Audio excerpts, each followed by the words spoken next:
늘 말하지만 하나님께서 가장 싫어하시는 것은 교만입니다. 여러분, 왜 교만의 자를 하나님이 싫어하시냐면 이 교만의 자리에는 하나님이 없기 때문입니다. 하나님은 하나님의 백성과 함께하고 싶어 하세요. 왜 함께해야지만 그 영광을 함께 누릴 수 있습니다. 하나님은요, 1차적으로 하나님께서 스스로 영광 받으셔야 되는 본연의 존재이시고, 그러나 또 두 번째는 그 영광을, 자기의 영광을 돌렸던 그 성도에게 보여주시고 비치시며 그 영광 안에 함께 거하게 하시는 것이 바로 하나님의 뜻이기 때문인데, 교만은 이 모든 것들을 다 단절시켜버립니다. 왜요? 하나님이 없으니까. 잘됨의 자리에서요, 자기의 자랑을 삼고, 여러분 그렇게만 해서 교만이 아니라 무너짐의 자리에서도요, 자존감이 떨어져서 낙심하고 좌절하는 것 또한 교만입니다. 왜요? 하나님이 없는 것처럼 그러잖아요. 믿음의 사람인데도 불구하고 좌절하고 낙심한다는 건 무엇입니까? 하나님이 없는 것처럼, 하나님이 계시는, 하나님과 함께하는 사람이라고 한다면 어떠한 상황 안에서도 여러분 하나님께 영광 돌릴 수 있는 준비가 되어져 있어야 돼요. 왜요? 이 모든 것을 이루시는 분은 하나님이시기 때문입니다. 그런데 자꾸 우리의 생각이, 또 우리의 뜻이, 또 상황과 환경에 맞춰서 어느 때는, 여러분도 어떤 사람이 좋습니까? 잘 될 때만 막 시끌벅적하고 하다가도 또 잘 돼서 도와줬는데 나중에 아는 체도 안 하고, 또 그렇게 마음을 주고 했는데도 불구하고, 충분히 내가 함께 한다고 했는데도 불구하고 염려하고 근심하고, 여러분이 충분히 도와줄 수 있는 능력이 있어서 마음껏 내가 모든 것을 하라고 했는데도 불구하고 여러분의 자녀들이 아버지 어머니 나는 아무것도 못할 것 같아요. 저는 아무 쓸모없는 존재인가 봐요. 저는 그냥 그런 존재인가 봐요. 여러분 그 말을 들었을 때 여러분 마음에 얼마나 안타까움이 있겠습니까? 오늘 이 말씀을 통해서 우리 안에는 교만을 던지고 다시 주님으로 회복되는 시간 되시길 예수님의 이름으로 축원합니다. 오늘 1절 말씀, 어제 이어서 모압에 대한 경고입니다. 너희는 이 땅 통치자에게 어린 양들을 들이되 셀라에서부터 광야를 지나 딸 시온산으로 보낼지니라.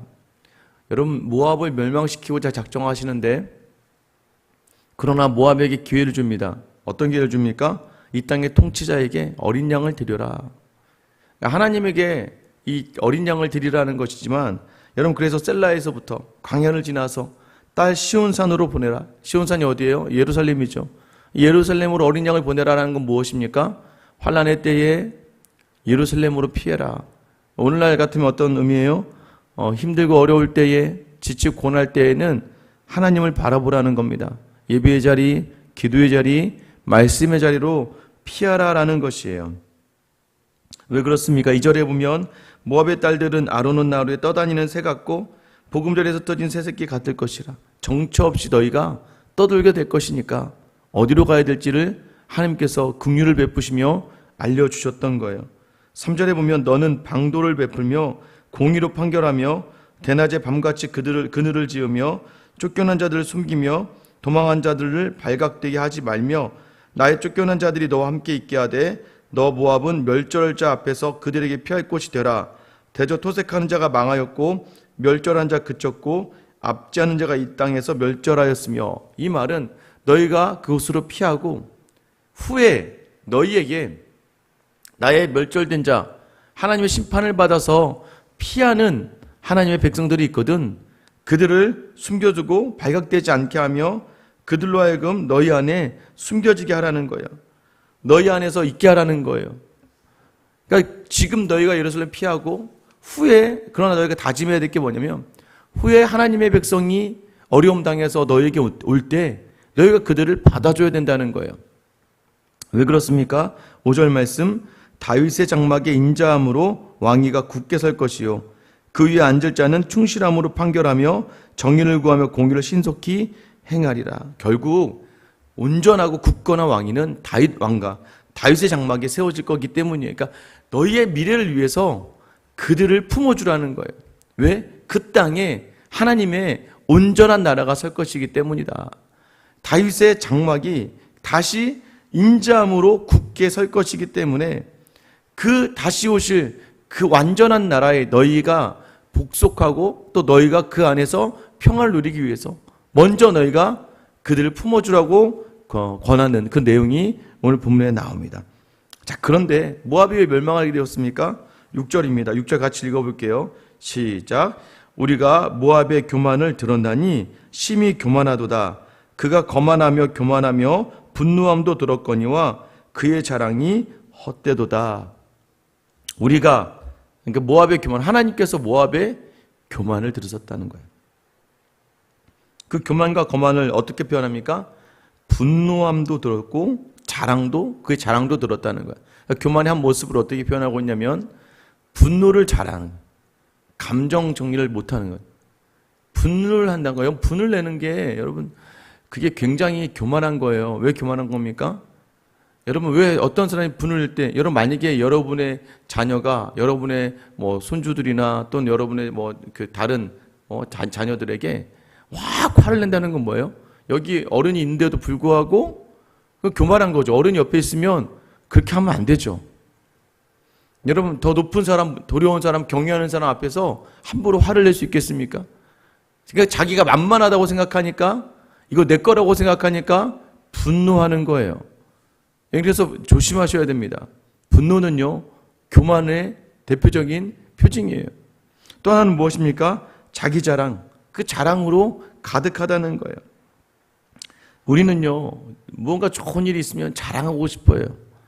뭔가 다른 사람들에게 내가 이렇게 잘 살고 있다는 거예요. 여러분, 그런 게 바로 성경적인 게 아니라 그런 것이 바로 굉장히 인간적인 거라는 것을 여러분은 아셔야 돼요. 물론 정말 어떤 사람에게만 이야기해 주면 좋냐면 정말 여러분을 위해서 눈물로 같이 기도해 주는 사람들, 여러분의 어렵고 힘든 시간들을 잘 알고 있는 사람들, 그 삶을 나눴던 그 사람들은요, 여러분이 그런 이야기를 할 때 감사로 기쁨으로 받아들일 수 있는데, 여러분 그렇지 않은 사람들이 그 이야기를 들으면요, 시기하거나 질투하거나 꼴불견이라고 생각할 수도 있는 거죠. 여러분 우리의 자리에서 조심하셔야 될 게 뭐냐면, 하나님보다 앞서 나의 일을 사람에게 이야기하는 그 순간, 그 자리는 교만의 자리, 이미 영광받은 자리가 돼서요, 하나님 그 자리에 더 좋은 것을 채워주시지 않으세요.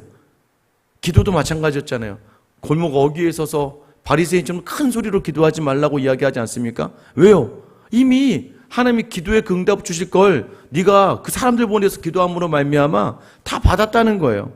하나님 그곳에 이제 네가 이 땅에서 이미 받은 걸 내가 왜 주니? 그러니까 제가 누누이 말씀드리지만 사람하고 값을 치르시겠습니까? 하나님하고 값을 치르시겠습니까? 고통과 고난의 자리도 마찬가지예요. 자꾸 힘든 걸 사람에게 이야기하고 이 사람에게 이야기하고 이거 이야기해봤자 여러분 아무 도움 되지 않아요. 하나님께만 말씀드려, 하나님께만 그리고 나와 함께 아까 말씀드린 것처럼 같이 눈물로 함께 기도할 수 있는 사람에게만, 내가 정말 잘 되었을 때 정말 진정한 기쁨을 같이 누릴 수 있는 사람, 여러분 그게 바로 누구입니까? 이게 이제 우리가 소울메이트, 영적인 것을 나눌 수 있는 사람이라는 거예요. 그래서 순모임을 하는 거예요. 왜요? 그 순모임을 하면서 어려움과 아픔을 이야기하고 기쁨을 이야기하는 자리들 아는 거예요. 이분이 얼마나 그동안 아팠고. 다른 사람들은 끝머리만 딱 들으니까 그거 그냥 자랑거리로밖에 안 느껴지는 것이죠. 결국 이 모압이 어떻게 됩니까? 7절부터 8절이죠. 그러므로 모압이 모압을 위하여 통곡하되 다 통곡하며 길 아래에서 건포도 떡을 위하여 그들이 슬퍼하며 심히 근심하리니, 통곡하고 근심하고 슬퍼하게 되고. 10절 8절 이는 헤스본의 밭과 신마의 포도나무가 말랐습니다. 밭과 포도나무가 말라요. 왜요? 전에는 그 가지가 야셀에 미쳐 광야에 이르고 그 싹이 자라서 바다를 건넜더니, 얼마나 그전에는 풍요하고 풍성하고 거대했는데 이제 열국의 주권자들이 그 좋은 가지를 꺾었도다. 하나님은 교만을 반드시 꺾으신다는 거예요. 교만하지 마세요, 여러분. 교만할 필요가 없어요. 매번 입으로는 하나님의 은혜라고 이야기하면서 자꾸 자기를 알아주길 바라고 자꾸 자기의 무한 것을 드러내길 원하고, 그러다 보니까 자꾸 하나님이 그곳에 은혜 줄 자리가 틈이 없는 거예요.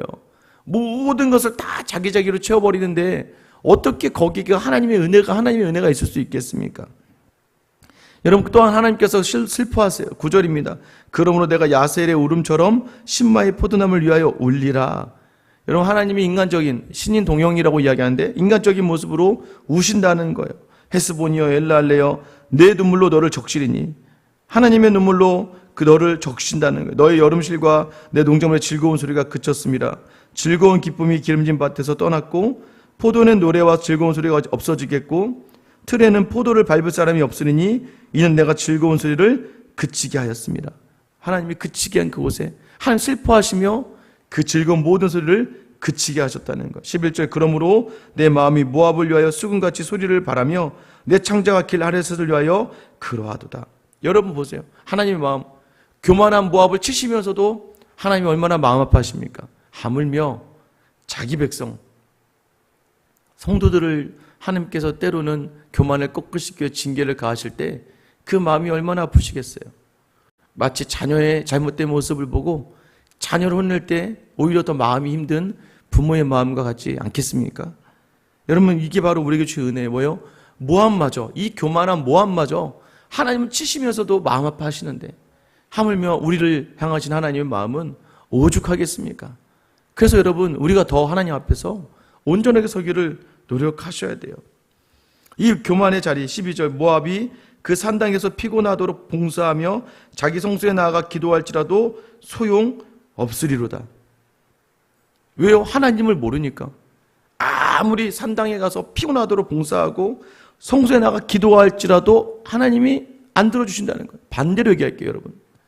예배의 자리에 있는데 그렇게 힘을 다해 봉사하는데 그렇게 수고한에도 불구하고 하나님이 안 들어주시는 그 삶의 자리가 무엇입니까? 교만이라는 거예요. 내가 한다. 내가 얼마나. 그래서 이 하나의 선, 내가 하는 게 아니라 나로 하게 하시는 거예요. 내가 하는 게 아니라 하나님께서 돌아보게 하시는 거예요. 어제도 이 정리를 하다가 보다 보니까 참 은혜가 많았어요. 하나님께서 어떤 은혜를 주셨느냐 전혀 알지 못하게 매년 어제 이렇게 자료를 좀 정리하다 보니까 매년 하나님께서 주시는 은혜, 작년보다도 정확하게 작년보다도 교회의 모든 성도들이 2배가 는 거예요. 어른도 2배, 아이들도 2배. 작년 올해에서요. 그러니까 작년 시작해 코로나가 딱 시작해서 지금까지 왔던 새 가족들이 아이들까지 해서 100여 명이 넘더라고요. 엄청나지 않습니까? 어떻게 그게 됐을까요? 하나님이 보내시고 하나님이 세우시는 교회. 제가 알고 있어요. 왜냐하면 이거 정말 이 자리 힘들 것 같은데 라고 할 때마다 하나님께서 사람을 정확하게 보내시고 또한 하나님께서 외롭지 않게끔 누군가가 일할 수 있게끔 또 누군가를 보내주시고 여러분 우리 교회처럼요. 우리 교회 70% 아이들이 다 부모 없이 교회 혼자 나오는 아이들이에요. 대단하지 않습니까? 요즘 그런 교회가 어디 있습니까? 아이들이요. 먼저 얼마 전에 우리 토요특별새벽교회도 모셨죠? 저희 아이를 깨운 애가 바로 부모님 우리 교회 안 나오시는 아이가 새벽부터 저희 아이를 깨워서 5시부터 만나서 또 다른 아이를 깨워서 부모 우리 교회 나오지 않는 다른 아이를 깨워서 그 아이들이 새벽 기도를 초등학교 4학년 아이들이 그렇게 교회를 나오는 거예요. 유치원 아이 하나는요 7살짜리가 혼자 걸어서 주일날 이 예배에 나와요. 그게 사람이 해서 될 일들입니까? 하나님이 하시는 거죠. 무엇이에요? 교만하지 말라는 거예요. 모든 일이 하나님이 하시는 거니까 겸손하고 정직하게 하나님만 바라면서 하나님 때문에 하신 일들을 그대로 우리 삶 가운데 녹여내라는 것이죠. 그렇지 않으면 뭐예요? 또 13절 보세요. 이는 여호와께서 오래전부터 모압을 들어 하신 말씀이거니와 이제 여호와께서 말씀하여 이르시되 품꾼의 정한해와 같이 3년 내에 모압의 영화와 그 큰 무리가 능욕당할지라 그 남은 수가 심히 적어 보잘것없이 되리라 하시도다. 교만에 하나님이 치시겠다는 거예요. 이제 아무것도 남기지 않겠다는 거예요. 근데 이 말씀이 이미 오래전부터 했다는 거예요. 모압에. 오래전부터 너희 교만하다. 여러분 이 말씀을 여론의 말씀을 듣길 바라요. 저와 여러분이 먼저 들어야 될 말씀. 우리가 교만해요. 우리가 정말 하나님이 없는 자리가 얼마나 많습니까? 하루의 그 순간에서도 하나님을 인정하는 자리가 얼마나 되세요? 이 예배를 드리는 순간은 하나님을 인정하시겠죠. 그러나 집에 돌아가는 그 순간부터 여러분은 얼마나 하나님을 인정하며 살아가십니까? 여러분 얼마나 저희 아이가 그러는 거예요. 웃으면서 아빠는 이중인격자래요. 그래서 아빠가 무슨 이중인격자야 임마 그랬더니 아빠는 교회에서 성도들한테 대할 때랑 자기 대할 때랑 다르다는 거예요. 그래서 제가 솔직히 이렇게 얘기했습니다. 우리 교회 성도들은 너처럼 속썩이지 않아. 제가 너처럼 속썩이진 않아. 이중적인 게 아니라 너에 대해서 내가 보여주는 거야. 근데 그 말하고도 제가 마음이 불편하죠. 아내에게 내가 집에서 좀 더 잘해야 되는데, 감사하게 아내는 지금도 충분히 잘하고 있다고, 이 정도면 충분하다고. 하지만 그래도 계속해서 우리는 우리의 삶의 자리를 돌아봐야 돼요. 계속해서 내 모든 자리에서 하나님이 없는 자리가 있는가. 그리고 아까 처음 시작할 때 어떤 말씀 드렸어요? 낙심도 하지 마세요. 좌절도 하지 마세요. 시기도 하지 말고 질투도 하지 마세요. 왜요? 하나님이 없어 보이잖아요. 하나님이 없잖아요, 거기에. 하나님이 계신데 왜 시기하고 질투하십니까? 하나님이 계시는데 왜 낙심하고 좌절하고 넘어지세요? 왜 분노가 일어나요? 왜 화가 나요? 왜 억울하십니까? 하나님이 없으니까. 여러분, 그 모든 자리를 하나님께서 황폐하게 하실 거란 말이에요. 제가 누누이 말씀드리지만 선순환으로 바꾸세요, 여러분. 선순환으로. 오늘 하나님 나와 함께 하시게. 오늘 눈을 딱 떴는데요, 저도 모르게 막 이 찬양이 나오는 거예요. 가진 것이 있어도 행복하지 않아요. 가진 것이 없어도 행복할 수 있어요. 저도 모르게 새벽에 눈을 떠서 제 안에 갑자기 이 찬양이, 하나님과 함께라면 행복한 거예요. 내가 가진 것이 없는 것으로 불행한 게 아니에요.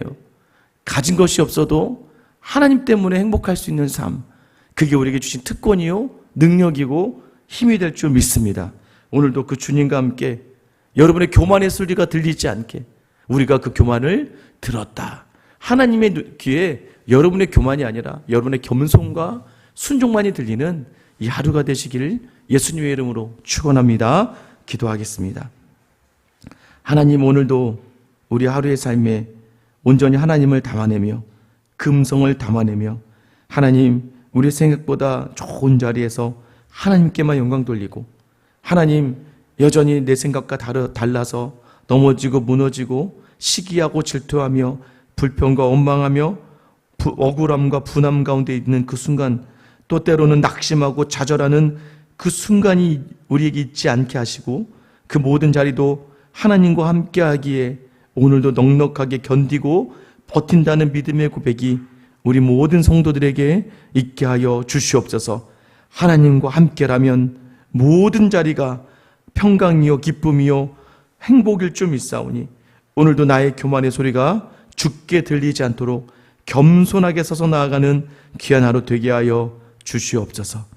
모든 기적과 모든 이적과 모든 자연을 다스리셨지만 그 모든 영광을 아버지 되신 하나님께 돌리셨던 우리의 본이 되시고 겸손의 왕으로 오신 우리 주 예수 그리스도의 이름 받들어 기도드립니다. 아멘. 이런 시간 다시 한번